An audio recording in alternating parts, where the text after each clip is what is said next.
Hello, everyone, and welcome to this week's forum on Israel, Africa, and Black America. I'm your host, Joshua Washington, Executive Director of the Institute for Black Solidarity with Israel. And I am not joined by my lovely co-host this time, but she will be joining me next week. We have been on a little bit of a hiatus. We did post about it. We've been letting everyone know.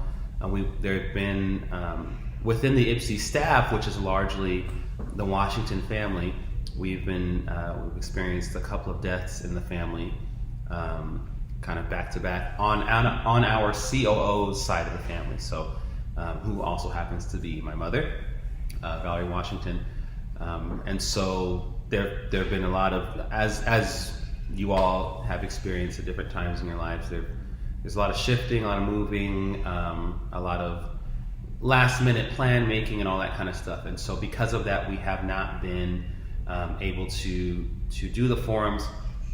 Even now, I'm not even coming to you live from the regular location. I'm on the West Coast. I'm in California. You know, we're based in North Carolina, but I'm in California now.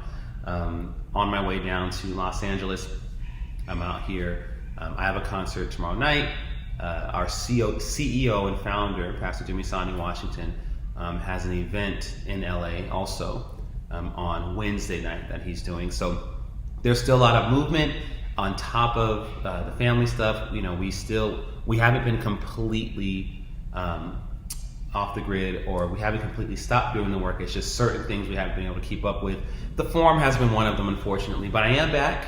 Next week we'll be back in full force and talking about these very important issues, but we didn't want too much time to go by before we address some things now. So I'm doing that here now for you in this pre-recorded live forum. I hope that everyone's doing well.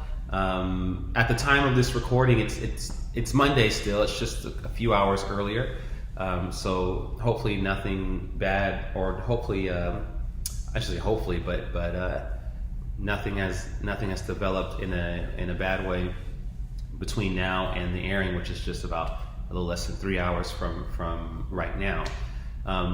But again, welcome. Tell your people, tell your friends to come, tag them. There's been a lot going on. First of all, there was theme music. The theme music that you heard was from Randy Sandoli. The song is called The First 7 Miles from his album Simcha. If you want to check out the rest of the music, look him up. It's on all streaming platforms, Randy Sandoli. Announcements. A couple quick announcements. Oh, first of all, if this is your first time listening to this, watching this, just know that this is not the normal setup for the forum. Like I said, we have a whole studio and everything, but we are all kind of spread out right now. And we like I said, we didn't want too much time to pass before we had our next forum. So I want to address some things for us here now. But go to our website, ibsi.org. You can check us out, see what we're about, what we do, why we do what we do, and all those things. You can also go to our Substack. Substack is ibsi.substack.com, or you can go to search Africa Israel Weekly. Check out our articles, check out our podcast episodes. You can become a premium subscriber and get premium content, and support us in that way. And speaking of support, one major way you can support us is by becoming a legacy builder. Becoming a legacy builder with IPSI. You go to ibsi.org/donate, and you can see a legacy builder is someone who just gives monthly. We've had people who they can only give $20 a month, and so they gave $20 a month. And then when things change for them, there are some people now who give $50, who give $100 a month. Those monthly donations make a huge difference for IPSI in the work that we're doing, and all the things that we are involved in, including our work in partnership with the African Jewish Alliance, which I'll talk more about later. And then lastly, visit our merch store. Go to ibsi.org. You can see the things that we have that we're selling. Merchandise, I think there's like jewelry, mugs, water canisters, and t-shirts, and all those different things. So if you want to support us in that way, and you want a token of your support for us, go to our merch store and get some merchandise, ladies and gentlemen. Okay, now announcements, just a quick announcements. We have a lot going on, but I have the one announcement now. because we're coming up on it. September 5th is IPSI's Pastors Conference in Washington, D.C. If you are a pastor in the D.C. area, we're specifically, because what we're dealing with in this conference has to do with this forum, actually. It's the conference is actually named after this forum.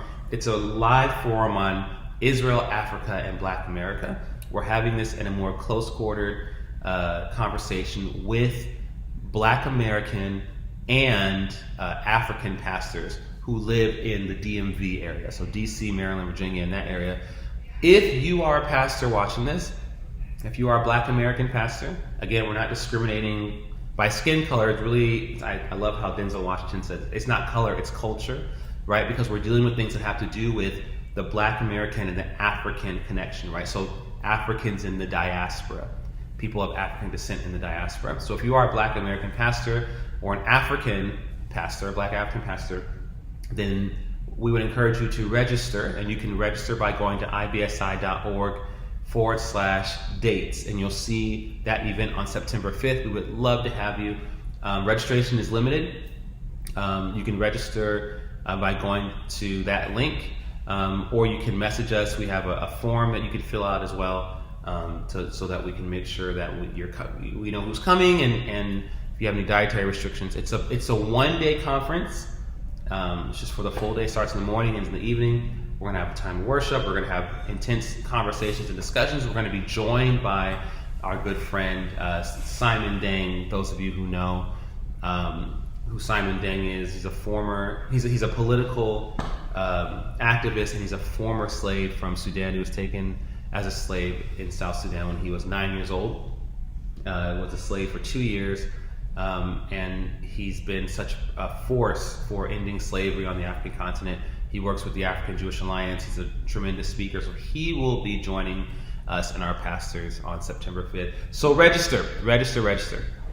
All right, now let's get into this. Again, this won't be. Our forums are usually about an hour. This might be a little bit shorter than an hour, but again, we just want to stay in contact with you all, and continue this, because there's a lot that's been happening, and what I'm addressing today is only a small part of the things that have been happening.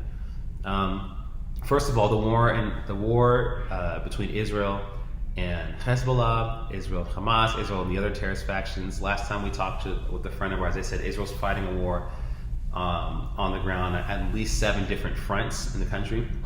One of the main ones is to the north. Northern Israel is still evacuated. Hezbollah is still bombarding Israel with rockets.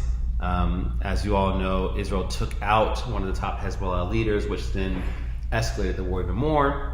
That leader was responsible for what happened at Majd al-Shams, where a lot of Druze children were murdered. They were practicing soccer, and so this war is still going on. As a matter of fact, just recently, Hezbollah said that the first phase of attacks against Israel is over. So they're saying that there's going to be more to come. Unfortunately, we pray for Israel's strength. We pray for Israel's resilience, that they ultimately get the victory, and that all of Israel's enemies, both on the soil, in the Middle East, and in other parts of the world, that they're defeated. So we continue to pray for that. We continue to stand with our Jewish brothers and sisters, with our Israeli brothers and sisters, and stand in solidarity.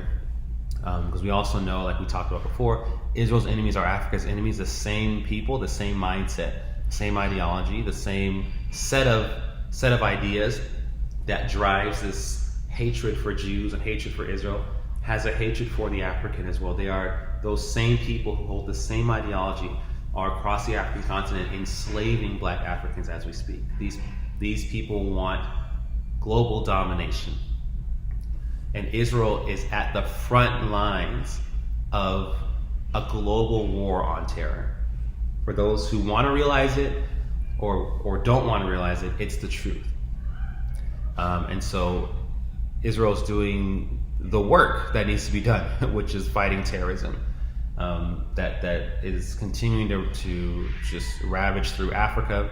And people are starting to in a serious way, but people are joking, but with seriousness though, right? About the fact that we said this at IPSI a while ago, just a couple months ago.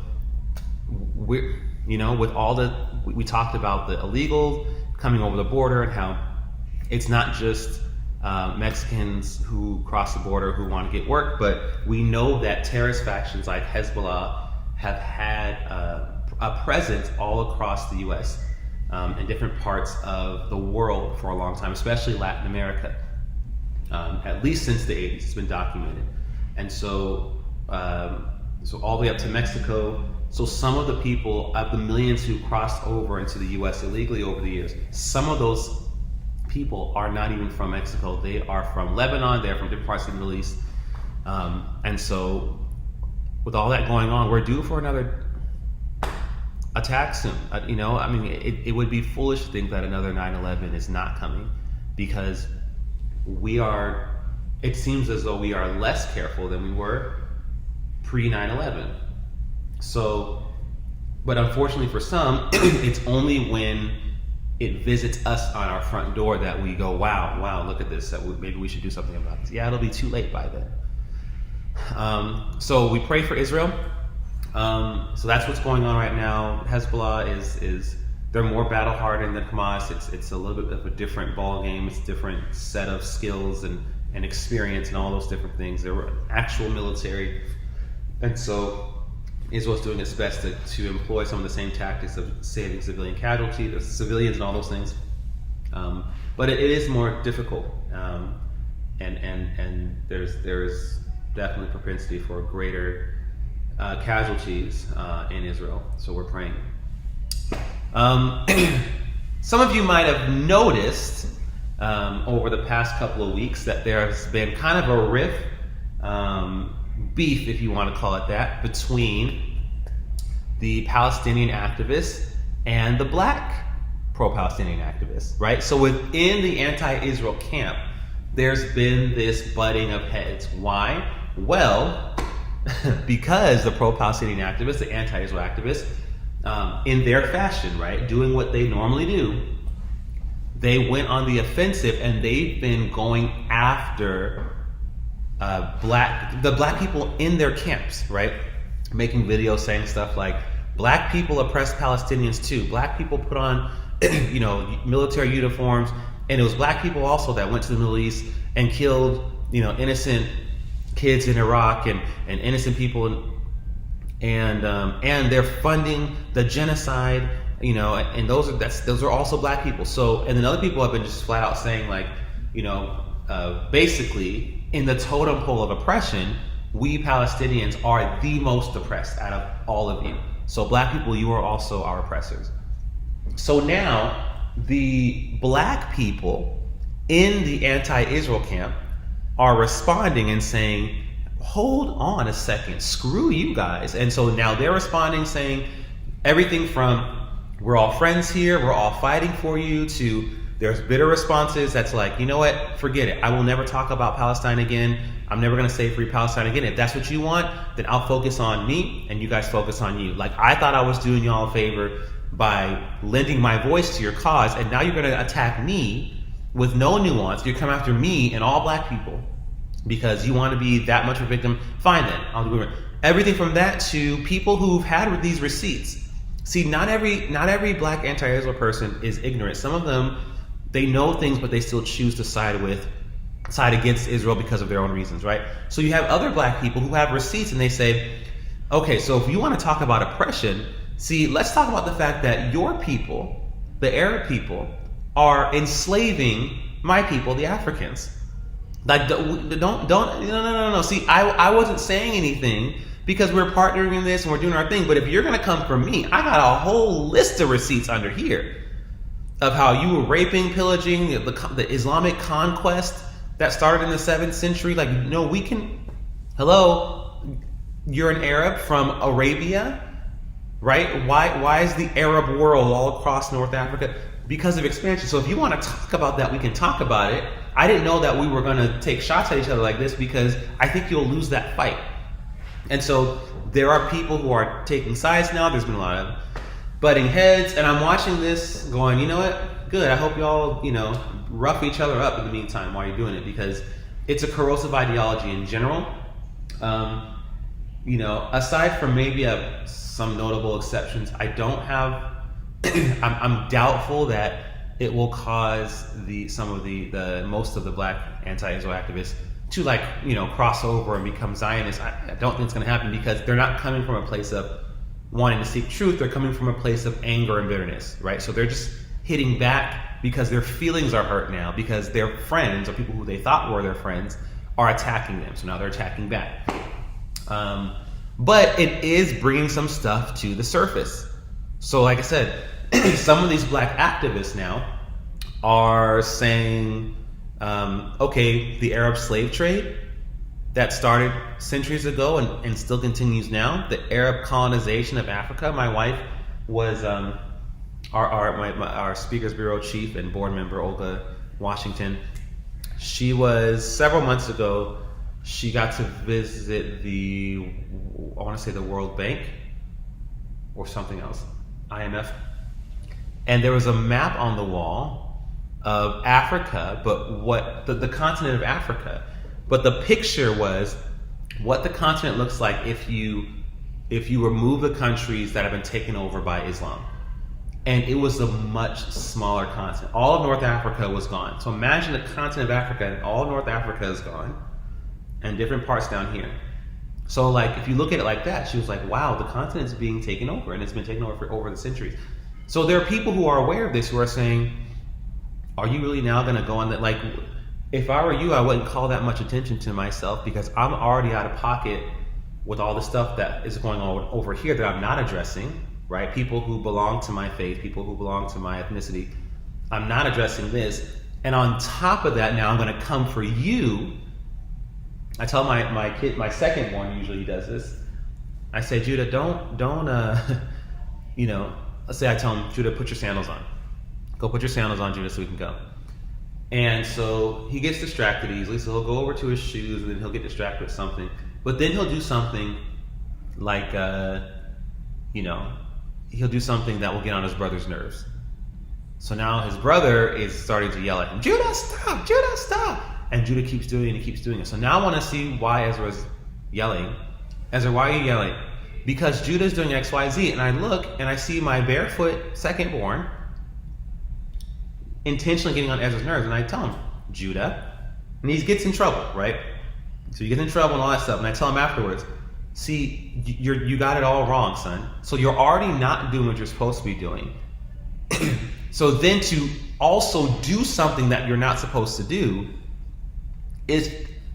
that's just a recipe for disaster, right? And that's exactly it. So not only are these activists, these pro-Palestinian, these people of Arab descent, these activists, not only are they not calling out the millions of slaves all over North Africa, Nigeria, Libya, Mauritania, Algeria, Sudan, not only are they not calling any attention to that, but now they're going after black people in America who descend from those people who are slaves right now on the continent. So some of those black activists are going, oh, okay, let's play that game. Let's go. Okay, let's do it. And that's what's going on. And so the spat, I think my prayer in this is that as the conversation of slavery on the African continent surfaces, that more people will actually do research into it. And so I encourage you to please share work from the African Jewish Alliance. If you are on Instagram, if you're on social media, or if you're not on any of that stuff, but you want to go onto a website, go to AfricanJewishAlliance.org, share that with all your friends, share it, post it, spread the news, because this is an organization that IPSI is a proud partner of that fights to eradicate slavery on the African continent. It's a coalition of Africans, of Black Americans, of Jews, of Israelis, Christians, and Muslims. Because in Mauritania, the main slaves in Mauritania are Muslim women, right? And that's the thing, is that even within Islam, if you are black, you are seen as less than. So black Muslims are enslaved. we have a couple of partners, one black, female and male. They're Muslims who are a part of AJA. They're doing the work. And so this would be the perfect time to elevate this, because it is time that we go on the offensive, you guys. We have to shed the fear of being called Islamophobic. There's a real human rights tragedy happening in the world, and we are ignoring it because we're scared of being called some names. We have to call it out, especially now, because now those people, some of whom are in favor of the slavery that's going on, they're now going the offensive and attacking other people for other stuff. We can't let them do that, you guys. So we're seeing this back and forth, and may something good come out of all the chaos. Okay, so that's that. And then, so there's those two things. Next week, when I have our lovely Speakers Bureau Chief, Olga Washington, she'll share, she was in Cameroon last week for a very special event that she was asked to keynote, or at least I think I asked her to keynote, and dealing with Jew hatred and anti-Semitism. And she got to be with the people of Cameroon, the Jewish community there, and she had an amazing time. She has so much to share with us. I haven't even heard much from her as far as updates, because just how crazy everything has been. When she landed from Cameroon, just the way my flight was scheduled, my flight was about 30 minutes after that to fly to California for these shows. I'm on tour right now for my new album, and so she lands, and her gate happens to be just right next to the gate that I'm flying out of. So she lands, we meet each other, we say hey, we hug, we kiss, and then I give her the car keys, and then she takes the car home, and I get on my flight and come out here. So we've talked obviously on the phone and stuff, but more of like admin stuff, house family stuff. So I haven't even heard. So I'm excited to hear how the trip has been overall, and the things that have happened outside of just some of the stuff that she texted me when she was there. So we're excited to hear from her with that. So stay tuned for that, ladies and gentlemen. And again, for those who might be just tuning in now, this is a pre-recorded one, just like I said, about 2.5 hours before the actual time. It's been crazy the past 2 weeks. We haven't been able to do our forum. The IPSI staff is largely made up of the Washington family, and we've had two deaths in the family in the past couple of weeks, both on our COO side, both on my mother's side. Both her brother and then her father. So my uncle and then my grandfather. So it's been kind of a rough, a tough time. We haven't been completely off the grid. We just haven't been able to do the forums because both of those weeks we've been traveling. And even now, I'm in the middle of traveling, and we are all kind of doing things at the same time, spread out. But I just didn't want too much time to pass before we could address you here. And so that's why this forum is a little bit shorter than it usually is, and we will have a full out one next week with everyone. But I want to say thank you to those who have reached out to send your condolences. We've had some, just beautiful messages from our friends and family in Israel, and all. Even our friends in Israel who are in a war right now. We had friends who took the time just to email my parents and let them know they had planted a tree in my grandfather's name. When we talk about friends, right? That's why it's so evil when people people like Candace Owens and people on the far left, like Rashida Tlaib and all that stuff, when they, when you want something to be true, that's what confirmation bias is. When you want something to be true, you'll find every reason why it's true. Even if it's not true, you'll just make up stuff, right? So, but if it is true, then you'll emphasize it. So you can look at, this Jewish person did this person dirty. See, that's a Jewish value. That's not a Jewish value. That's that person who did something wrong. Okay, so when a black person steals, is that a black value? No, that black person stole. Okay, well then let's just kind of make this, right? Because there are a lot of Jewish people who, right, they're not going to make the headlines because it's not sexy, but who do a lot of amazing things for other people. Great friends of the black community, great friends. So yeah, our friends reached out offer condolences the first time, and the second time let us know a tree was planted in my grandfather's name. When my mother-in-law passed away a couple years ago, our good friend Charles Jacobs reached out to us, sent us a letter through his organization, through I Abolish. Now, like I said, it's all under African Jewish Alliance, but through that, he had a slave freed in my mother-in-law's name for Olga, just to tell him, like, because your mom was a force for good, she was a force for freedom, she was a force not just in South Africa, but on the whole continent.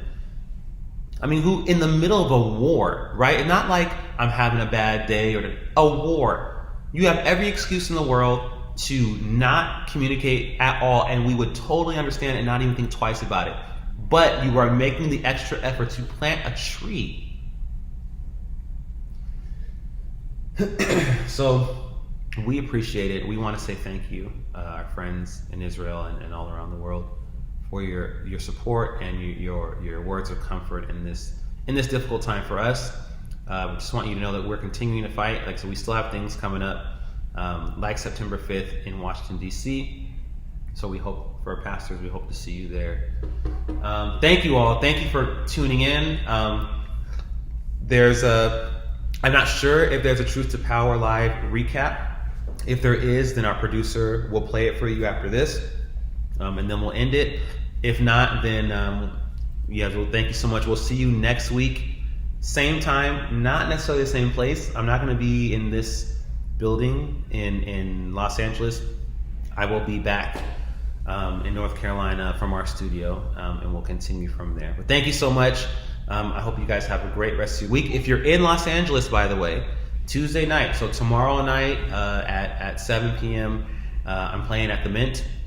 I got my full band there. I got a couple of different openers. It's going to be really awesome. Different, kind of a couple of different genres of music that night, and we're headlining, premiering the new album, all that kind of stuff. So it's going to be fun, and you'll see me, and you may even see our CEO there, because we're both in LA around the same time. It just happened to be that way. So maybe for people in California, we might see you tomorrow. Some of you will see our CEO on Wednesday. We're looking forward to that. And again, thank you all so much. Thank you for the love and support. You guys have a good rest of your week, and we will talk to you soon. Bye.